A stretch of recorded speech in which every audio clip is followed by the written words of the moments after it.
4. 철학자를 가르치다. 입양한 마구간지기의 정착은 순조롭게 진행되었다. 박사의 집 운명의 수레바퀴도 별 탈 없이 돌아갔다.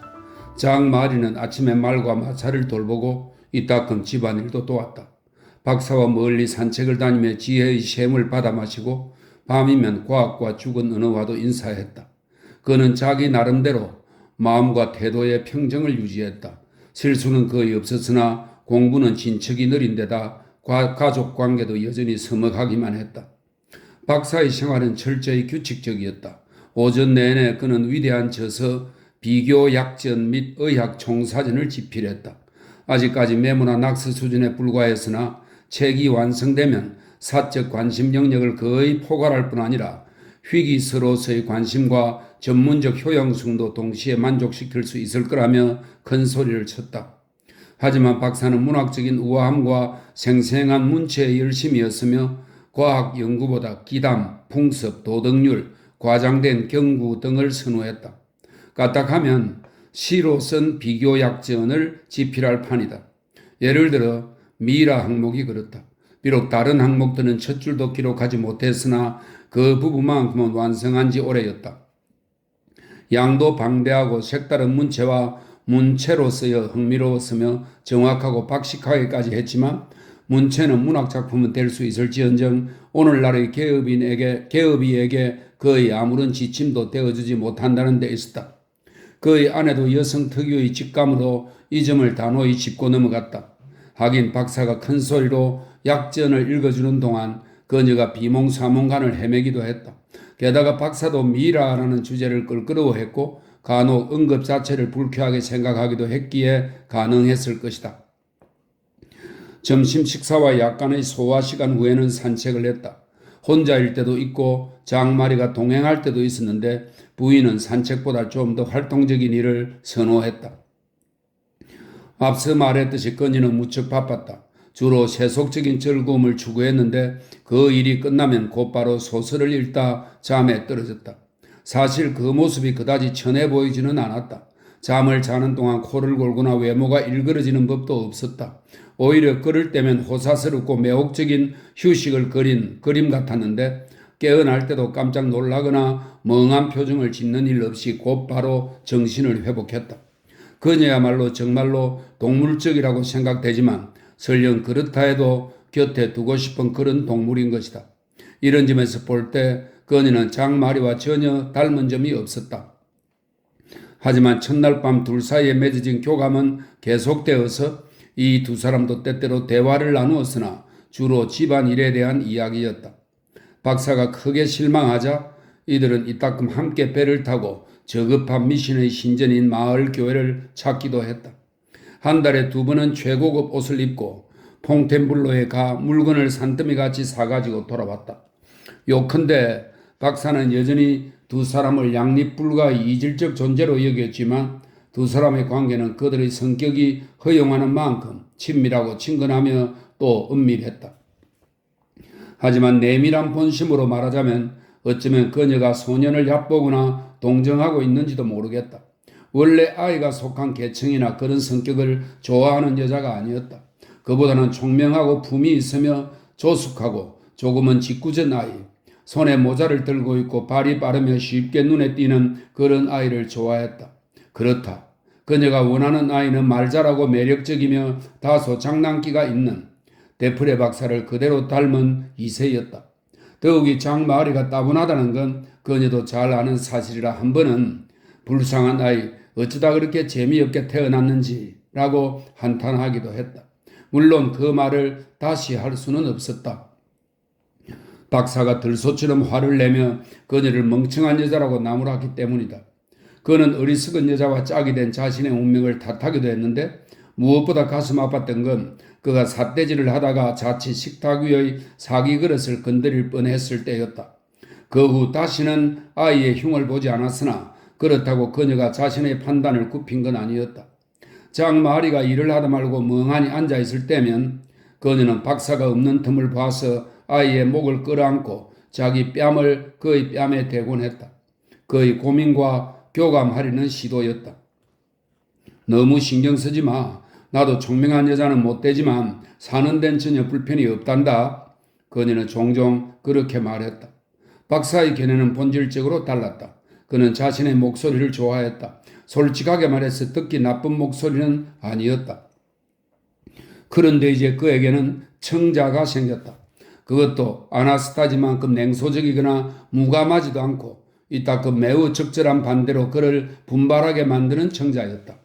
게다가 그 소년을 교육한 게 바로 자신이 아니던가. 철학자들 말 맞다나 교육이야말로 가장 철학적인 임무다. 불쌍한 인간들이 보기에 자신의 취미를 사회에 대한 의무로 환원하는 것보다 더 훌륭한 일이 어디 있겠는가. 실제로 그렇게 함으로써 삶의 길은 유쾌한 길이 된다. 박사는 지금껏 자신의 재능에 그토록 만족할 이유를 찾지 못했었다. 그런데 철학이 저절로 자신의 입술에서 흘러나왔다.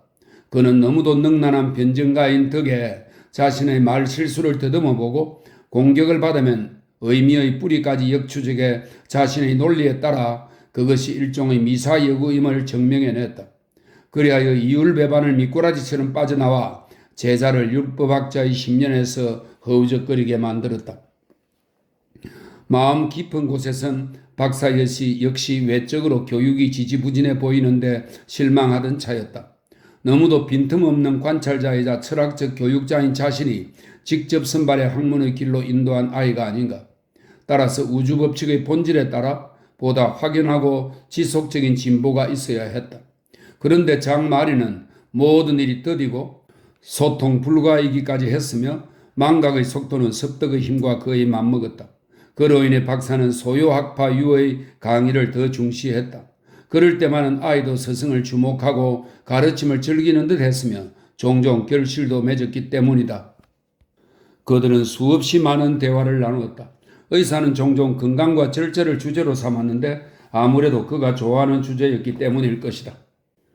너를 푸른 목장가로 이끈다. 내 가설, 신념, 의학은 한마디로 요약할 수 있다. 바로 지나침을 삼가라는 가르침이지.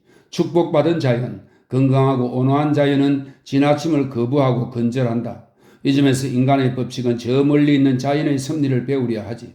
그리고 우리는 그 노력을 보충해 주도록 애써야 한다. 얘야, 우리는 우리 자신에게 우리 이웃을 위해 스스로 법이어야 한단다.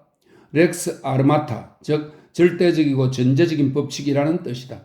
폭식으로 파밀에 이르는 자를 보게 되면 그에게서 당장 음식을 빼앗아 집어던져라. 어느 정도의 병폐를 용인한다고 볼 때 판사는 의사나 사제보다 봐줄만 하다. 의사가 최악이지. 그 골마 터진 짝자와 쓰레기 같은 처방전, 에이, 순수한 공기를 마시라. 물론 테레비뉴를 얻을 수 있는, 이 테레비뉴는 소나무에서 얻는 무색의 기름입니다. 테레비뉴를 얻을 수 있는 송원의 공기가 최고겠지. 거기에 순수한 와인을 곁들이고 자연의 위협 앞에 스스로 정제되지 못한 영혼을 반성해라. 얘야, 이런 것들이 최고의 의학 처방이자 최고의 종교적 위안이고 궁극적으로는 너가 추구해야 할 목표란다. 자, 불홍의 종소리가 들리는구나. 북풍이 불어오니 날씨도 청명할 거다. 정말 청량하고 유쾌한 소리가 아니더냐. 신경이 조화와 평온을 찾고 정신은 침묵에 조율되었다. 심장이 얼마나 부드럽고 규칙적으로 뛰는지 느껴봐라. 모든 것을 깨우친 너의 의사는 이런 것에 무감할 수 있지만 너 자신은 아직 그런 감각들이 건강의 일부라고 여기고 있다. 오늘 아침 너의 기나피를 기억하느냐?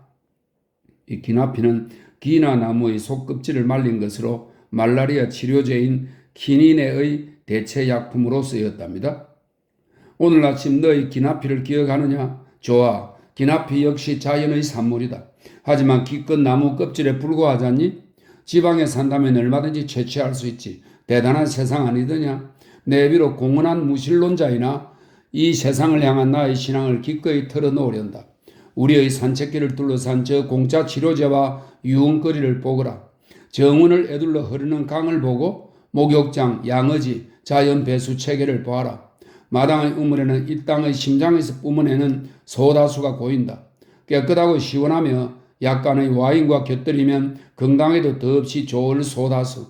이 지역은 건강마을로 유명하다. 류메티즘이 유일한 불평거리지만 나 자신은 전혀 개의치 않지. 너도 알다시피 내 견해는 누구보다 냉엄하고 명료한 추론 과정에 기초하고 있다. 행여 내가 또는 너가 이 만족의 집을 떠나려 한다면 총을 들이대서라도 말리는 것이 진정한 친구의 도리가 될 것이다. 그게 바로 친구들의 의무이자 특권이 아니겠느냐? 6월의 어느 아름다운 날 그들은 마을 밖 언덕에 올랐다. 하늘만큼이나 푸르른 강이 여기저기 풀잎 사이로 밝게 빛났다. 새들은 지치지도 않는지 그레스 교회 탑을 쉬지 않고 맴돌고 건강한 바람이 나무와 푸른 잎을 흔들어 그 소리가 대기와 두 귀를 가득 채웠다. 의사는 바람 소리를 들으며 얘기도 하고 노래도 불렀다. 풀잎마다 매미가 숨어 있기라도 한 듯 들판은 요정 여왕의 썰매처럼 사방에서 짤랑거리는 싱그러운 매미들의 노래소리로 요동쳤다. 비탈에 서 있는 두 사람에게 한쪽으로는 포플러 나무가 점점이 박힌 넓은 들판이 펼쳐졌고 다른 편에서는 언덕 위로 바람에 흔들리는 숲이 보였다. 그리고 그 한가운데 놓인 그레스는 한 움큼의 지붕 틀만 눈에 띄었는데 넓고 푸른 하늘에 비해 장난감처럼 왜소해 보였다. 더 넓은 세상의 한 모퉁이에 이렇게 사람이 살고 집을 짓고 숨을 쉰다는 사실이 믿기 어려웠다. 문득 그런 생각이 들자 소녀는 자신도 모르게 감탄사를 흘렸다. 아마도 처음 있는 일이라. 정말 작아 보여요? 그래, 아주 작구나. 하지만 한때는 번성한 성벽 도시였단다. 모피차림의 백성들과 갑옷의 군인들이 모여 많은 이야기를 만들어낸 곳이지. 내가 아는 한 키 큰 첨탑도 있고 성 주변에 망루들도 서 있었다. 만종이 울릴 때에는 수천 개의 굴뚝에서 연기가 피어오르고 성문엔 헛수아비만큼이나 많은 교수대가 서 있었어. 전쟁이 일어나 적들이 성에 사다리를 기대면 화살들이 비처럼 쏟아지고 방어하는 군인들은 일체히 성문 다리로 달려들었지. 그리고 두 진영이 부딪히면서 함성과 무기 소리가 하늘을 메웠겠지. 전설에 따르면 성벽이 고망들이까지 멀리 이어졌다더구나. 아, 세월이 무상하구나. 그 혼란에서 남은 거라곤 너희 귀를 울리는 내 조용한 말소리뿐이라니. 성읍도 어느새 발밑에 보이는 저 초라한 촌락으로 영락하고 말았구나. 그 후에 영국과의 전쟁이 일어나 그레스가 함락되고 약탈당하고 불태워졌지. 영국에 대해서는 나중에 얘기하겠지만 오직 실수로만 선행을 베푸는 어리석은 민족이란다. 많은 도시들의 역사가 대개 그렇듯 그레스는 다시 일어나지 못했다. 재건되지도 못했고 그레스의 폐허는 타산지석이 되어 경쟁 도시들의 성장에 이바지했지. 그리고 지금도 그레스의 돌들은 너무로의 거리들을 따라 서 있단다. 영광스럽게도 우리의 고택은 재앙 이후 처음 세운 집이란다. 바야흐로 성읍의 시대가 끝나고 촌락의 시대가 시작된 거야. 저도 영광입니다. 장마리가 대답했다. 그 집은 보다 소박한 가치들의 성전이다. 어쩌면 아내와 내가 이 작은 총구석을 사랑하는 이유도 우리와 비슷한 역사를 가지고 있기 때문일 게다.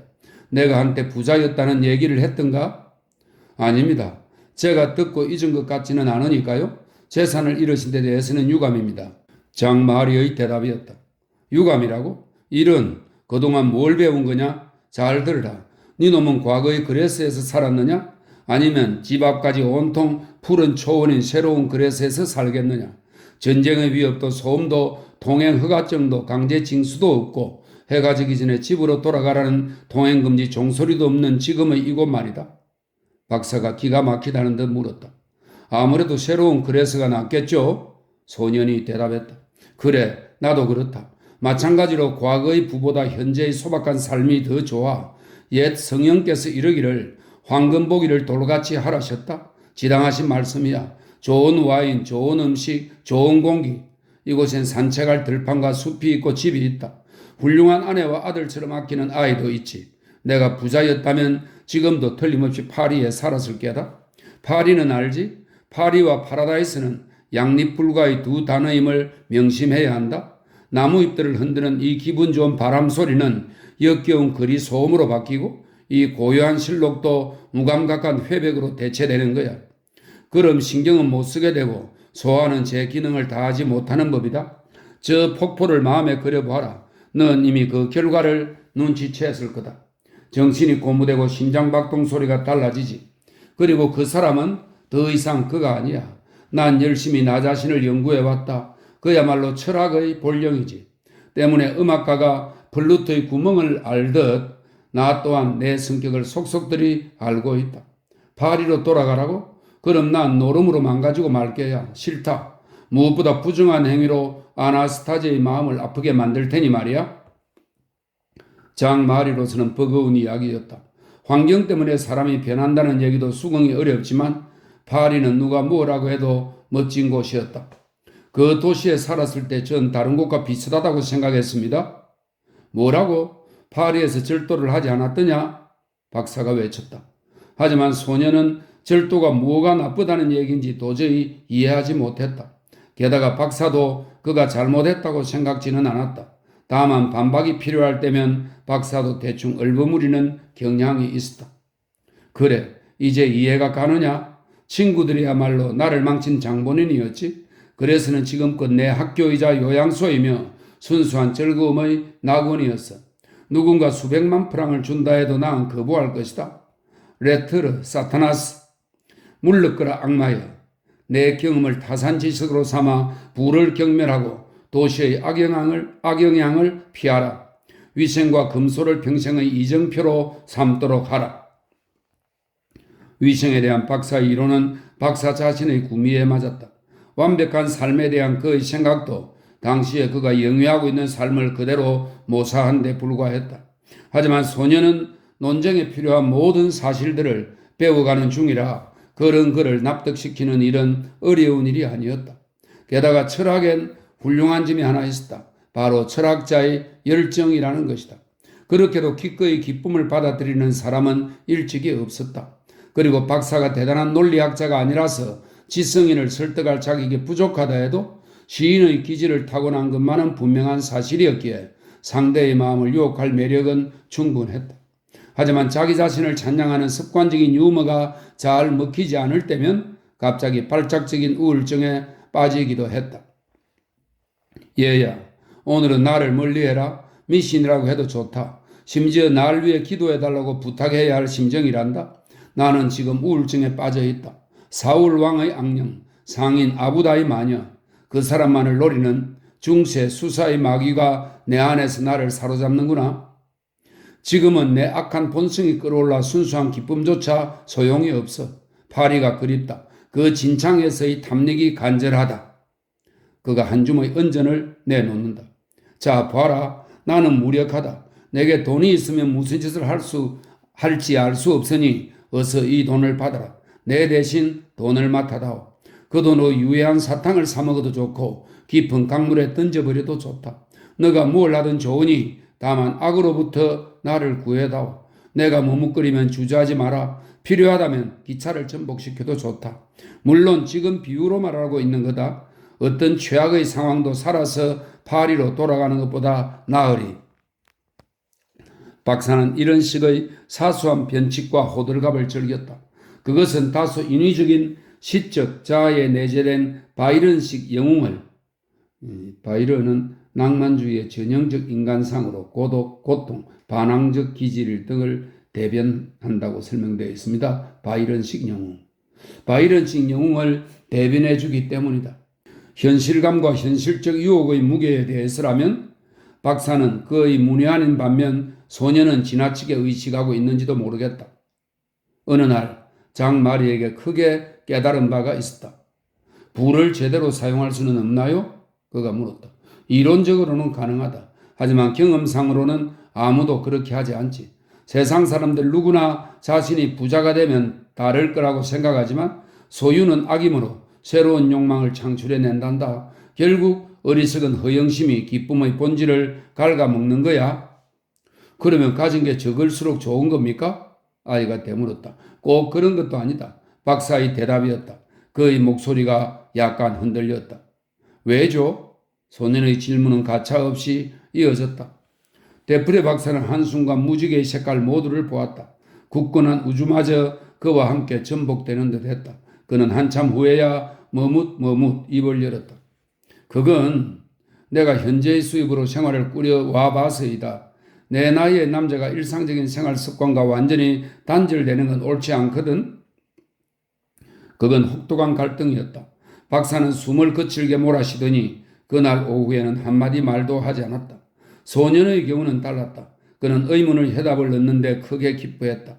심지어 그 분명하고도 결정적인 해답을 몰랐다는 게 오히려 이상할 정도였다. 박사에 대한 그의 신뢰는 확고했다. 데프레 박사는 저녁 식사에서 그가 특히 좋아하는 론 와인을 마시고 얼큰하게 취하고 싶었다. 그런 다음 그는 얼굴을 붉히며 아나스타지를 향한 애정을 얘기하고 다소 난감한 미소와 함께 온갖 종류의 주제를 거론하며 다소 흐트러진 모습으로 어줍지 않은 농담을 풀어놓을 것이다. 하지만 마구간지기 소녀는 배은망덕할 기미가 보이는 의심을 그대로 방치해두지 않을 것이다. 한 남자가 양아버지가 될 수도 있고 술 주정을 부릴 수도 있다. 그런데 가장 선량한 성품의 사람은 이런 진실들을 서서히 받아들인다. 박사는 분명 그의 마음을 완전히 사로잡았다. 하지만 아이의 정신에 대한 지배력은 과장되었을 수도 있다. 장마리는 분명 주인의 견해 중 일부를 받아들였다. 하지만 자신의 의지를 포기했는지는 아직 두고 봐야 할 일이었다. 그에게도 타고난 신념은 있었다. 모두가 가공되지 않은 순수하고도 확고한 신념들이었다. 사실 그는 다른 것들을 더할 수는 있었지만 있던 것을 제쳐놓을 수는 없었다. 그는 그것들끼리 잘 조화가 될 것인지에 대해서는 전혀 개의치 않았다. 게다가 그의 영적인 즐거움은 그것들을 전복시키거나 말로 정당성을 증명하는 데 있지도 않았다. 언어는 춤과 마찬가지로 단순한 숙련 기술에 불과했다. 홀로 있을 때 그의 유희는 그의 식물적인 것이었다. 그는 아세르 인근의 숲으로 기어들어가 잿빛 자작나무 사이의 동굴 입구에 앉아 멍하니 앞을 바라보곤 했다. 움직이지도 않고 생각도 하지 않았다. 햇빛, 바람에 어른거리는 그림자, 하늘 높이 치솟은 전나무들이 그의 영혼을 가득 채웠다. 그는 순수한 개체이자 완전히 추상화된 영혼이었다. 단 하나의 감정만이 그를 지배하고 다른 모든 감각의 대상들은 마치 백광 속에 스펙트럼의 색들이 융화되고 소멸되듯 그 감정의 원인이 되었다. 그리하여 박사가 자신의 말에 취한 동안 마구간지기 소녀는 침묵과 함께 생각에 잠겼다. 5. 보물. 박사의 마차는 이륜 포장마차로 시골 의사들이 좋아하는 종류였다. 얼마나 많은 사람들이 그의 마차가 멀리 포플러 나무 사이를 달리고 또 얼마나 많은 마을의 거리 문기둥에 묶여 있는 걸 보았던가. 그런 종류의 마차는 빠른 속도로 달릴 때 이리저리 축을 가로지르는 상하 흔들림에 영향을 받는데 그건 이륜 마차의 전형적인 특징이기도 했다. 또한 풍경을 다 가리는 거대한 활 모양의 덮개는 명상에 잠긴 행인들에게 매우 불합리한 영향을 미치기도 했다. 그러니 그런 마차를 탄다고 자랑스러울 것도 영광스러울 것도 없을 것이고 다만 간장병에나 도움이 되지 않을까 싶다. 내과 의사들이 좋아하는 것도 어쩌면 그것 때문이 아닐까? 어느 날 아침 일찍 장마리는 박사의 마차를 끌고 나가 대문을 열어두고 마부석에 올라앉았다. 곧 따라 나온 박사는 머리에서 발끝까지 깔끔한 리넨 옷차림에 커다란 살색 우산을 손에 들고 어깨띠엔 식물 채집통을 매달고 있었다. 마차는 부드러운 바람의 저항을 뚫고 가볍게 움직였다. 그리고 비교 약진에 쓸 식물들을 채집하기 위해 프랑시아르로 향했다. 마차는 텅 빈 도로를 들컹거리며 달린 끝에 숲 가장자리에 다다랐고 곧바로 적막한 산길로 접어들었다.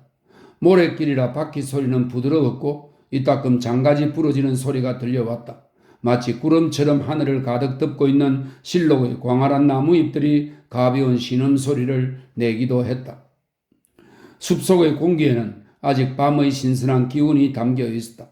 잎이 무성한 산의 나무들이 우람하게 서 있는 모습은 마치 수많은 조각상을 보는 듯 마음을 즐겁게 했고 나무 줄기를 따라 고개를 들면 짙은 나뭇잎 사이로 푸른 하늘이 아른거렸다. 다람쥐들도 허공을 날아다녔다. 여신 히기에이아의 신도에겐 더없이 신성한 장소일 것 같았다. 프랑시아르에 가본 적 있느냐 장마리? 그럴 리야 없겠지만 말이다. 없습니다. 소년이 말했다. 계곡에 있는 폐허야. 옛날엔 은둔자들의 거처와 교회당이 있었지. 역사적으로 프랑시아르에 대한 이야기가 많단다. 주로 은둔자들에 관한 건데 굶주리고 강도들한테 학살당하면서도 하루 종일 기도만 하고 살았다더구나. 수도 원장이 한 은둔자에게 보낸 편지가 보존되어 있는데 위생에 관한 놀라운 조언으로 가득하단다. 책과 기도를 오가며 머리를 쉬게 하고 그 두 일에 지칠 땐 정운을 산책하며 꿀벌을 관찰하는 조언은 오늘날까지도 나 자신의 지침으로 삼고 있지. 내가 이따금 약전을 두고 밖으로 나가는 건 알지? 바로 집필 중에 해와 바람이 필요할 때다. 그 편지를 쓴 분을 중심으로 존경하는 바이다. 너무도 중요한 주제를 생각한 분이니까 당연하지. 내가 중세에 살았다면 나 자신도 분명 은자가 되었을 게다. 아니면 전문 어릿광대가 되었든지. 그런 일들이야말로 유일하게 철학적인 삶이니까 말이다. 웃거나 기도하기, 그리고 참, 냉소와 눈물도 언급해야겠구나. 긍정의 태양이 떠오르기 전만 해도 현자는 그 두 일 중 하나를 선택해야 했어. 박사가 특유의 해설을 하는 듯한 목소리로 얘기했다. 전 어릿광대였습니다. 장마리가 대답했다. 너가 그 일을 잘했을 것 같지는 않다. 평소에 웃기는 하느냐? 박사가 물었다. 소년의 심각한 표정을 지적한 것이었다.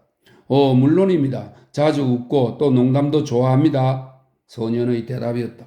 그 참 희한한 놈이라고. 어쨌든 얘기가 빗나갔다. 이것도 분명 늙어간다는 얘기겠지?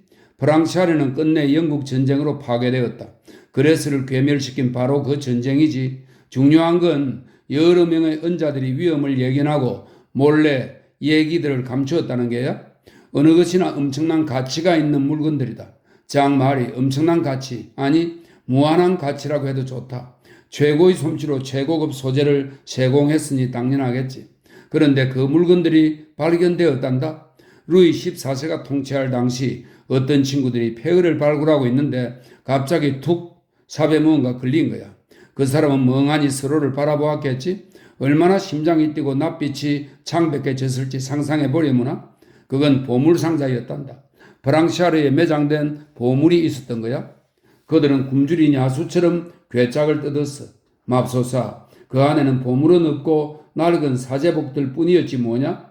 게다가 그 옷들은 공기에 닿는 순간 그대로 사그라지더니 먼지가 되어버렸다는구나. 물론 그 광경을 본 순간 사람들의 땀도 얼음처럼 식어버렸겠지. 살을 애는 바람이라도 불었다면 틀림없이 한두 사람은 그 고생으로 인해 류머티즘에 걸렸을 게다. 옷이 먼지가 되는 건 보고 싶지만 다른 건 개의치 않았을 겁니다. 장마리가 대답했다. 상상력이라고는 머릿속에 그림을 그리고 생각을 해봐. 몇 세기 동안 땅속에 묻혀있던 위대한 보물, 최고의 존재들만을 위해 남겨진 옷감, 누구도 보지 못한 명화, 마법에 걸려 아직 한 번도 달려보지 못한 최고의 명마, 누구도 보지 못한 아름다운 여인들, 카드, 주사위, 오페라, 오케스트라, 성, 아름다운 공원과 정원, 거대한 범선, 아직 빛을 보지도 못한 채 관 속에 누워있는 그 모든 것을 말이야. 그리고 매년 그 위로는 멍청한 나무들이 햇빛을 받으며 자라고 있는 거라고. 그 생각만으로도 미칠 것만 같지 않느냐? 박사가 답답하다는 듯 외쳤다.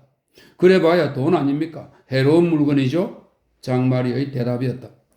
이런, 그건 철학이야. 그건 아주 좋은 거지. 하지만 지금 중요한 건 그게 아니다. 게다가 너가 말한 것처럼 그건 단순한 돈 문제가 아니라 예술 작품에 관한 얘기이기도 하다. 그 상자들엔 조각이 새겨 있었으니까.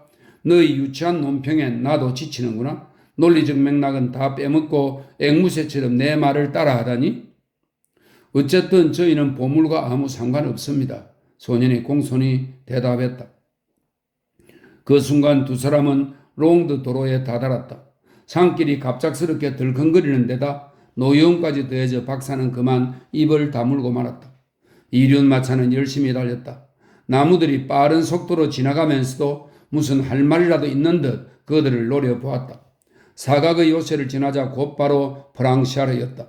그들은 작고 외딴 여인 속의 말을 묻고 계속 걸어갔다. 계곡은 히스덤불, 바위, 자작나무 등이 햇빛을 받아 복잡한 색을 만들어냈다. 벌들이 붕붕거리며 꽃을 찾아다니는 소리에 장마리는 갑자기 졸음이 왔다. 그래서 박사가 이리저리 바삐 돌아다니며 약초를 모으는 동안 잠시 히스덤불에 등을 기대고 앉았다. 눈이 감기고 고개가 기울어지고 무릎에 올려놓은 손에 힘이 빠지기 시작할 무렵 갑작스러운 비명소리에 아이는 벌떡 일어서야 했다. 짧고 기이한 소리였다. 그리고 언제 그런 일이 있었느냐는 듯 소리는 끊어지고 정적이 돌아왔다. 박사의 비명인지는 모르겠으나 계곡에 다른 사람이 있을 리는 없었다. 물론 박사여야 했다. 장마리는 열심히 주변을 돌아보았다. 데프레도 두 개의 몽우리 돌 사이에 서서 백지장처럼 창백한 얼굴로 양아들을 찾고 있었다. 독사입니까? 물리셨어요? 장마리가 달려오며 외쳤다. 박사는 간신히 돌 사이를 빠져나와 아이에게 다가서더니 그의 어깨를 거칠게 잡고 흔들었다. 찾았어.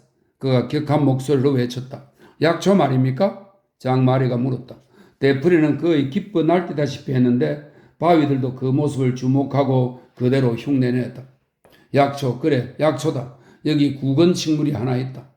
그가 꾸중하듯 말하며 갑자기 오른손을 내밀었다. 지금껏 등 뒤에 감추어 두었던 손이다. 장마리가 본 건 흙으로 덮인 더러운 접시였다. 이건 접시 아닙니까? 그가 물었다. 이건 말과 마차다. 이놈아 보아라. 저 바위 사이에서 이끼를 긁어내다가 갈라진 틈을 찾아냈다. 그래서 안을 들여다봤더니 뭐가 있었는지 알겠느냐 장마리? 내가 본 건 마당과 정원이 딸린 파리의 집이었어. 다이아몬드로 장식한 아내와 귀족이 된 나를 보고 또 너를 보았다. 그래, 바로 너의 미래 말이다. 우린 지금 막 아메리카를 발견한 거야. 그가 점점 흥분에 떠들어댔다. 그래서 그게 뭡니까? 소년이 물었다. 프랑시아르의 보물. 박사가 외쳤다. 그러더니 그는 갈색 밀짚 모자를 바닥에 내동댕이 치고 인디언처럼 고함을 지르더니 갑자기 장마리한테 달려들어 질식시킬 것처럼 끌어안았다. 두 눈에 눈물까지 고였다. 마침내는 히스 사이로 달려 내려가며 계곡이 떠나가도록 웃기까지 했다. 소년도 이제 호기심이 동했다. 그래서 박사의 입맞춤 세례에서 벗어나자마자 그는 몽골이 돌 사이로 뛰어들어가 갈라진 틈에 손을 집어넣고 프랑시아의 은둔자들이 쓰던 성찬용 포도주 병들, 촛대들, 성반들 등 세월의 흙을 잔뜩 뒤집어 쓴 물건들을 하나씩 끄집어냈다. 그 중에는 손괴도 있었는데 단단히 잠긴 데다 꽤나 무거웠다. 우와 신기해라. 그가 외쳤다. 데프레 박사는 어느새 바로 뒤에 서서 아무 말 없이 지켜보고 있었다. 그의 얼굴은 다시 잿빛이 되었고 입술은 파르르 떨렸다. 일종의 야만적 탐욕이 그를 사로잡은 것이다. 바보 같은 짓이야. 우린 지금 시간을 낭비하고 있다. 여인숙에 돌아가서 저쪽 제방 위로 마차를 몰고 와라. 온 힘을 다해 달리라. 누구와도 얘기하지 말고 난 여기서 지키고 있으마. 장마리는 다소 놀랐지만 시키는 대로 했다. 마차를 지시한 장소로 끌고 온 다음 두 사람은 은둔자들의 보물을 조심조심 마부스갈의 짐칸으로 옮겼다. 박사는 보물을 모두 처리한 후에야 기분을 회복했다. 이 계곡의 수호신께 경의를 바쳐야겠다. 불씨와 어린 염소와 와인 한 단지만 있으면 좋으련만 지금 당장 재물과 헌주를 올리고 싶구나. 그래, 못할 이유도 없지. 여기가 프랑시아르 아니더냐? 영국산 에일이 유명한 곳. 이 에일은 호흡으로 만든 도수 높은 알코올입니다. 현재는 맥주를 지칭하는 말로도 쓰이죠. 영국산 에일이 유명한 곳. 1등급은 아니지만 훌륭한 상품이야. 얘야, 우리 에일을 마셔야겠다? 하지만 건강에 유해하지 않습니까? 게다가 비싸기도 하고. 흩은 소리, 가자 여인 속으로. 박사가 신이 나서 외쳤다. 그러고서 그는 마차에 올라 고개를 가볍게 흔들어 댔다. 너무도 흥겨운 모습이었다. 말이 방향을 돌리고 잠시 후 그들은 여인숙 마당의 말뚝 옆에 다다랐다. 여기 탁자 옆에 묶어라. 그래야 물건을 감시할 수 있으니까 데프레가 지시했다. 그들은 말을 묶고 정원으로 들어섰다. 박사는 이제 무척 고음의 노래를 부르며 가슴 깊이 뒤울림을 만들어냈다. 그리고 자리에 앉아서 큰 소리로 탁자를 두드리거나 거친 농담으로 웨이트를 괴롭혔다. 마침내 바스 에일병이 나왔다. 그는 대부분의 현란한 샴페인보다 가스 함유량이 훨씬 더 많은 에일을 긴 잔에 거품 가득 따라 장마리에게 밀어주었다. 마셔, 쭉 들이켜라. 전 마시지 않겠습니다. 소년이 머뭇거리며 말했다. 뭐? 데프레가 버럭 소리를 질렀다. 불안했어요. 제 위장이. 마시든지 아니면 꺼져버려. 다만 이것 하나는 명심해라. 세상에서 제일 역겨운 인간이 바로 까다로운 놈들이야. 데프레가 거칠게 몰아붙였다. 완전히 새로운 가르침이었다. 장마리는 난감한 표정으로 앉아 잔을 보았으나 입에 대지는 않았다. 반면에 박사는 잔을 비우고 다시 짜릿한 맥주를 따랐다. 알코올 기운에 어두운 이마도 점점 밝아지고 기분도 들뜨기 시작했다. 이윽고 그가 소년의 까다로운 태도에 양보라도 하듯 조용히 입을 열었다. 특별한 일이 있을 때 이 에일은 신들의 감로주가 된다. 자주 마시면야 당연히 나쁘지. 종종 지적했듯 포도 음료인 와인이야말로 프랑스인의 참 음료이니 너가 이 이국의 흥분제를 거부한다고 나무랄 수만은 없겠지. 넌 와인과 케이크를 조금 먹도록 해라. 병이 비었느냐? 자랑할 만한 일은 아니군. 너희 잔을 긍휼히 여기마. 맥주를 다 마시자 박사는 이번엔 시계를 보며 안달을 부리기 시작했다. 장마리는 아직 케이크를 먹는 중이었다. 이제 가고 싶구나. 맙소사. 왜 이리 먹는 게 느린 거냐? 하지만 느린 식사는 장수를 위한 특별한 처방이라고 하지 않았던가. 어쨌든 그의 조바심도 끝나고 두 사람은 다시 이륜마차에 올랐다. 데프레는 느긋하게 등을 기대더니 풍텐블로로 가겠다고 선언했다. 풍텐블로예요? 장마리가 되물었다. 내가 언제 헛소리 하더냐? 어서 모라. 박사가 우겼다. 박사는 파라다이스의 오솔길을 논의는 중이었다. 바람, 햇빛, 빛나는 나무 잎들, 덜컹거리는 마차, 그 모두가 그의 찬란한 명상과 조화를 이루는 듯 보였다. 그는 고개를 뒤로 젖힌 채 1년의 춘몽을 꾸었다. 에일과 보물이 그의 혈관 속에서 춤을 추었다. 잠시 후 그가 다시 입을 열었다. 카지미르에게 전보를 쳐야겠다. 카지미르. 지적으로 좀 모자라는 분이다. 장마리. 창조적이지도 시적이지도 못하지만 그래도 너희 학습에는 부응할 인물이란다. 재산도 엄청난데 모두 노력의 결실이지. 그분이라면 저 장신구들을 잘 처리하도록 도와줄 게다. 물건을 처분하고 파리의 적당한 집을 찾아주고 정착할 수 있도록 꼼꼼히 챙겨줄 거야. 친애하는 카지미르, 내 오랜 친구야. 하나 덧붙이자면 보잘것없는 터키 채권에 투자하게 한 것도 그란다. 마호메트 제국에 투자한 것이다. 이 중세 교회의 쓰레기들을 더한다면 우리는 돈방석 위에 앉게 될 거야. 돈방석 말이다. 아름다운 숲이여 잘 있으라. 내 비록 다른 곳으로 떠난다 한들 너를 잊지 않으리니. 그대의 이름을 내 가슴에 새겨두노라. 성공을 목전에 두니 적잖이 흥분되는구나. 장마리. 그건 타고난 충동이자 자연인의 특징이란다. 나 또한 그 본성을 저버리지는 않으리라. 나는 젊음을 동정처럼 지켜봤지. 다른 사람이라면 3년 동안 촌놈들처럼 빈둥거리다가 둔해지고 단순해졌겠지만 난 달랐어. 행복한 삶을 찬양하고 삶의 셈을 충실히 지켜왔으니까 이제 새로운 부와 삶이 주어진다 해도 열정은 꺾이지 않고 오히려 지식의 도움으로 한층 더 성숙해질 것이다. 자, 말해봐라. 내가 모순된 사람 같으냐? 애써 감출 필요 없다. 그래서 괴로운 거냐? 예, 소년이 대답했다. 봐라, 내 그럴 줄 알았다. 물론 놀랄 일도 아니지. 아직 너의 수양이 부족한 탓이니 인간의 숭고한 인물을 온전히 이해하는 건 아직은 역부족일 게야. 바쁠 것 없으니 내 한마디만 해주마. 부족하나마 내게 다시 한번 기회가 주어진 게야. 오랫동안 명상으로 스스로를 다져왔으니 이제 파리로 진출하는 게 나의 보다 숭고한 의무인 게야. 내 과학적 지식과 유리한 말솜씨를 이 나라가 필요로 하고 있으니 지나친 겸손은 오히려 덫이 되고 말 거다. 죄가 하나의 철학적 표현이라면 나는 그런 식의 겸손을 죄악이라고 불러야 할 거야. 사내는 모름지기 탁월한 능력을 부정해서는 안 된다. 그건 곧 의무를 방기하는 것을 의미하니까 난 올라서야 해. 인생의 전장에서 달아날 수는 없어. 박사의 독서는 이런 식으로 계속 이어졌다. 그는 이율 배반의 이음새마다 언어의 윤활유를 엄청나게 발라대고 있었다. 소년은 달리는 말을 노려보며 조용히 듣고 있었지만 마음은 펄펄 끓고 있었다. 박사의 말은 부질없는 말장난에 불과했다. 그 어떠한 웅변으로도 장마리의 신념을 꺾을 수는 없었다. 그래서 그는 동정, 두려움, 분노, 절망에 휩싸인 채 풍텐블루를 향해 말을 몰았다.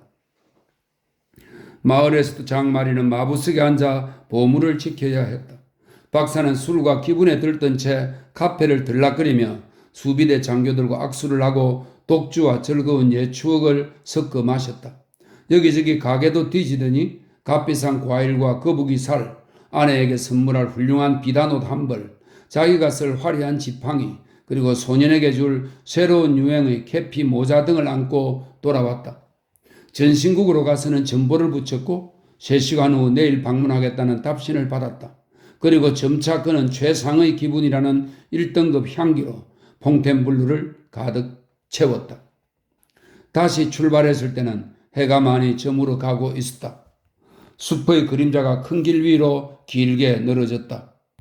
흰색의 성벽 안에서 하루 종일 달구어졌음에도 저녁 무렵이 되자 짜릿한 나무 향기가 향처럼 일어나 시원하게 코를 자극해 주었다. 아련한 음악과도 같은 냄새였다. 중간쯤 다다랐을 때 황금색의 마지막 햇빛이 키 큰 떡갈나무 왼쪽으로 넘어가고 숲을 빠져나올 때쯤엔 들판은 벌써 은은한 잿빛 속에 잠겨들었다. 뿌연 포플러 나무들 너머로 크고 창백한 달이 휘영청 떠올랐다. 박사는 노래 불렀다. 박사는 휘파람을 불었다. 박사는 떠들어댔다.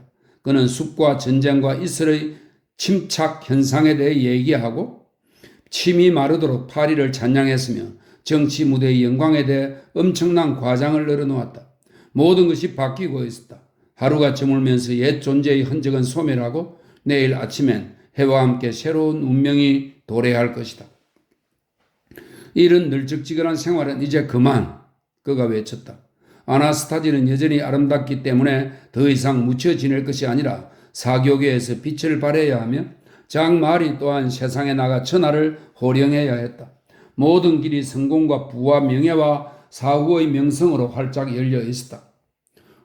그런데 절대 떠들고 다니면 안 된다. 물론 과묵한 아이라는 건 안다. 너한테서 특히 눈여겨본 특성이니까 과묵, 침묵은 곧 금이라고 하잖아. 이건 중요한 문제야. 절대 밖으로 새어나가면 안 된다. 카즈미르 외에는 아무도 믿어서도 안 돼. 저 그릇들도 아마 영국에 가서 처분해야 할 거다. 하지만 우리 것도 아닌데요. 소녀는 울고 싶은 심정이었다. 그가 입을 연 것도 그때가 처음이었다. 주인이 없다는 점에서 저건 우리 거라 볼 수 있지. 물론 나라에서 소유권을 주장할 수도 있겠지. 예를 들어 그 보물이 도난당한 거라면 우린 반환을 요구할 수 없을 게다. 권리를 주장할 수도 없고 경찰과 얘기하는 것도 불가능해. 법이란 게 다 도둑놈 심보니까. 하지만 그런 건 아직 해결 못한 불의의 단면일 뿐이니 결국 열정적이고 활동적이며 철학적인 의원이 앞으로 바로 잡으면 될 일이다. 장마리는 데프레 부인을 믿기로 했다. 그래서 부롱의 바스락거리는 포플러 나무 사이를 달리면서는 이를 악물고 기도를 해보았다. 그들이 도착하는 대로 부인은 자신의 성격에 따라 이 끔찍한 악몽을 해결해 줄 것이다. 그레스로 들어서자 개들이 짖기 시작했다. 마을의 개들이 모두 마차의 보물 냄새를 맡은 것만 같았다. 반면에 거리엔 아무도 보이지 않았고 3명의 풍경 화가만이 탕타용 여인숙 문 앞에서 빈둥거리고 있었다. 장마리가 녹색 대문을 열고 말과 마차를 들이밀자 데프레 부인이 손전등을 들고 부엌 문간에 나타났다. 아직 달이 높지 않아 정원안이 어둡기 때문이었다. 대문 닫아 장마리, 아나스타지, 알리는 어디 있지?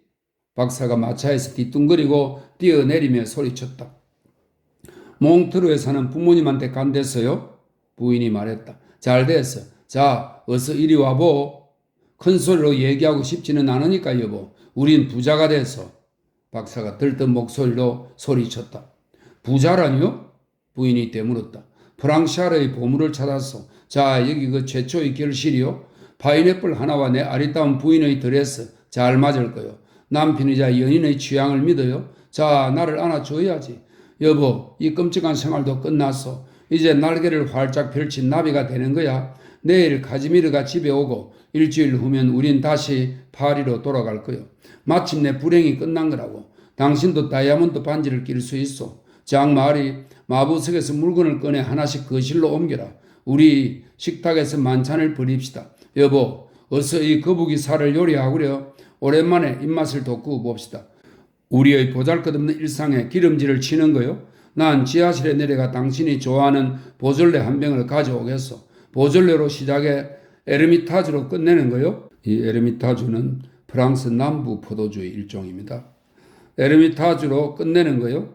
아직 3병이 남아있거든. 소중한 순간엔 소중한 와인이 최고지. 하지만 여보, 정신이 하나도 없군요. 도대체 무슨 일이에요? 그녀가 외쳤다.